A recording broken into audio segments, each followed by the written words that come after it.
Assalamualaikum warahmatullahi wabarakatuh dan selamat sejahtera kepada semua penonton. Hari ini kita akan menceritakan tentang berkaitan John Painter. John Painter merupakan seorang yang berbakat dalam bidang muzik maupun di dalam bidang pendidikan. Merupakan individu yang mempunyai pelbagai pengalaman dalam bidang pendidikan muzik, mempunyai gaya dan kaedah pengajaran yang tersendiri sewaktu mengajar. Dan yang terakhir adalah beliau telah menghabiskan banyak masa dalam hidup beliau di dalam bidang pendidikan, terutamanya di dalam pendidikan muzik. Latar belakang John Painter. Nama sebenar John Painter adalah John Frederick Painter dan dia lahir pada 17 Julai 1931 di kota London dan meninggal pada 1 Julai 2010. Beliau merupakan seorang komposer dan juga pendidik musik British. Kenapa beliau terkenal? Sebab beliau terkenal dengan sokongannya terhadap penyebab pembuatan musik kreatif dan penekanannya betapa penting musik sebagai satu subjek dalam pendidikan umum semua kanak-kanak.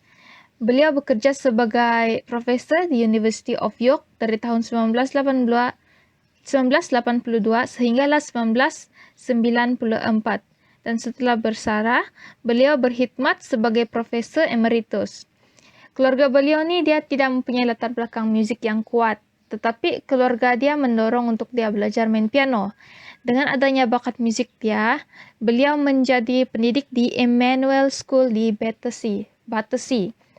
Dan beliau juga merupakan seorang pelajar di Trinity College of Music. Dan selepas perkhidmatannya berakhir di sana, beliau mengajar di sekolah rendah dan sekolah menengah. Pengalaman luas yang beliau lalui ini daripada mendidik di sekolah ini menguatkan lagi pandangannya bahwa subjek muzik tu harus dijadikan inti kurikulum. Ini adalah tahun-tahun aktif John Painter, iaitu pada tahun 1962, Painter memulakan kerjanya di Sekolah Pendidikan Tinggi.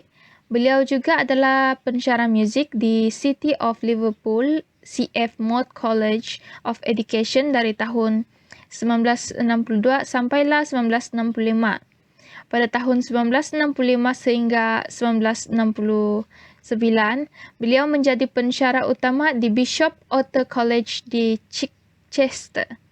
Dan beliau dilantik sebagai pensyarah jabatan muzik di University of York pada tahun 1969. Dia dinaikkan pangkat menjadi pensyarah kanan pada tahun 1974 dan dilantik sebagai profesor pada tahun 1982.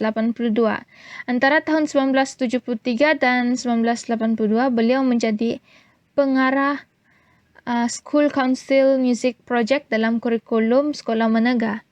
Dan Painter menjadi General Editor Resource di Cambridge University Press antara 1969 sampai 1993. Beliau turut menjadi editor British Journal of Music Education dari tahun 1984 sehinggalah 1997. Ini adalah komposisi terkenal John Painter, yaitu dia terkenal dengan chamber music dan choral works, dan dua lagi opera kanak-kanak yaitu The Space Dragon of Galata yang dicipta pada 1978 dan The Voyage of Saint Brendan pada tahun 1979. Kedua-dua karya ini menggabungkan pemuzik profesional dan kanak-kanak dalam sebuah persembahan. Dan karya pendek Painter yang paling terkenal adalah Autumn yang bermaksud suasana Japanese haiku untuk persembahan kelas. Untuk orang dewasa pula, karang yang khas dikarang untuk orang dewasa adalah Gerald Manley Hopkins, The Wind Hover, dan God's Grandeur. Sebagai seorang pendidik, penerbitan Painter pada tahun 1970 mengenai sound and silence mempunyai pengaruh penting dalam amalan guru musik kelas. Selamat sejahtera semua. Cikgu harap semua pelajar dalam keadaan sehat. Baiklah, kelas sebelum ini, Cikgu telah memperkenalkan siapa itu John Painter dan apa kaedah yang telah beliau gunakan dalam bidang pendidikan musik. Baiklah, Cikgu mahu